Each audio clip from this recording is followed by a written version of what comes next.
दुर्भाग्य को सौभाग्य में बदलने का अवसर केवल मनुष्य को ही प्राप्त होता है, क्योंकि मनुष्य के अंदर बुद्धि और विवेक है। बुद्धि और विवेक से वो विचार करे कि आखिर जो है हमारे लिए वास्तव में हमारे आत्मकल्याण के लिए कौन से कार्य होने चाहिए, क्या करना चाहिए, क्या नहीं करना चाहिए। समय के अनुरूप हमें कैसे ढलना चाहिए, समय की पुकार के अनुरूप हमें कैसे बनना चाहिए, कब कहाँ कैसे संयोग हमारे जीवन में आते हैं, उन संयोगों का हम पूरा लाभ कैसे उठा सकें।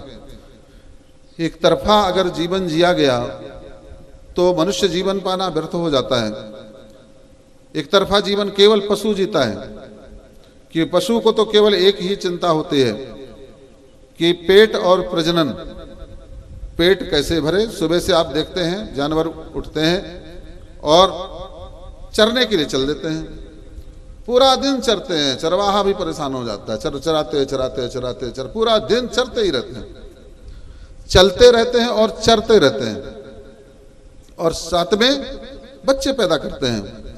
बस इतना ही उनका कार्य होता है, मगर वो बंधा हुआ उनका जो है जीवन है, वो प्रारब्ध उनका केवल बंधा हुआ है। वो केवल वो 84 लाख योनियों में भटकते भटकते ही जब 84 लाख योनियां पूरी हो जाएंगी फिर जाकर के कहीं उनको मनुष्य की योनि में आने का अवसर प्राप्त होगा।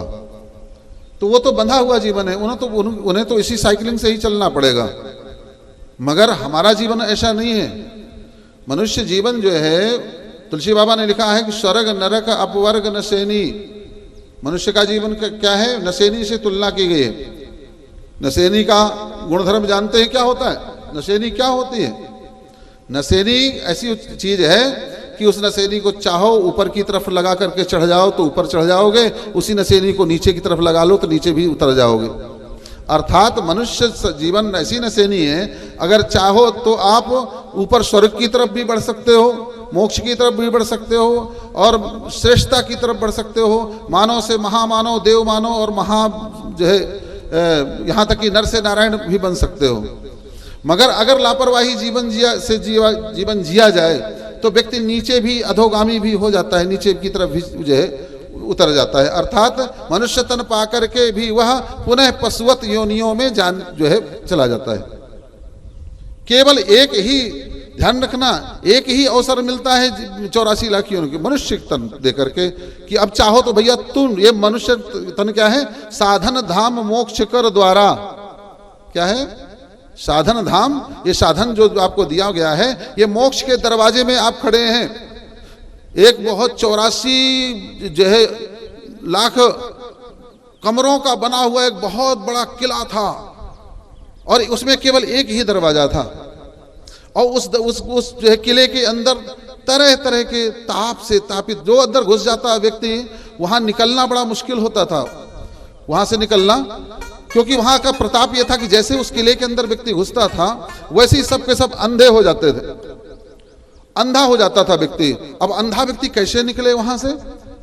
तो तरह तरह के तापों से तापित होता रहता, मगर किला के बाहर निकल नहीं पाता था। एक व्यक्ति ऐसा बहुत परेशान था, वह भी जो है निकलना चाहता था।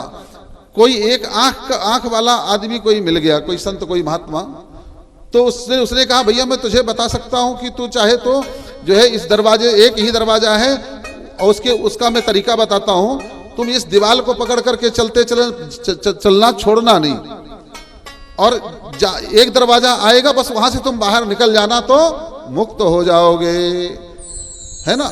वो व्यक्ति वही किया उस दरवाजा को पकड़ करके चलना शुरू किया। मगर विडंबना यह थी कि उसको खुजली की बीमारी थी। खुजली की बीमारी जो होती है ना, जब खुजाता है व्यक्ति तो बहुत आनंद आता है, बहुत अच्छा लगता है, मगर जब वही खुजली जब जो है जलन होती है तो बहुत पीड़ा भी देती है। तो खुजली की जब उस खुजली उठती तो खुजाता भी जाता और छोड़ देता हाथ और आगे बढ़ जाता। ऐसा करते दरवाजे से आने के जैसे दरवाजा आया, खुजली प्रारंभ हुई, खुजाने लग गया, आगे बढ़ गया। अब दरवाजा आ ही गया था मगर खुजली खुजाने के चक्कर में वह आगे बढ़ गया, वो दरवाजे से बाहर नहीं निकल पाया और पुनः वही बार बार उसी 84 लाख की जो किले, कमरों की किले में भ्रमण करता और दुखी होता, क्या करें क्या करें क्या करें। वो व्यक्ति कोई और नहीं था, वो व्यक्ति हम और आप ही होते हैं। कि एक बार ये मनुष्य का एक दरवाजा मनुष्य तन का मिला हुआ है, दरवाजे पर खड़े हुए, और कोई सदगुरु हमें जो है मिल जाए और वह तरीका बताए, मगर वो खुजाने की जो स्वभाव पड़ा हुआ है ना, जो है भोगमयी खुजली, इंद्रियों और विषयों से के भोगों को खुजाने की खुजली इतनी प्रबल है कि दरवाजे पर आकर के भी व्यक्ति निकल नहीं पाता और पुनः 84 लाख योनियों में वह भटकता रह जाता है।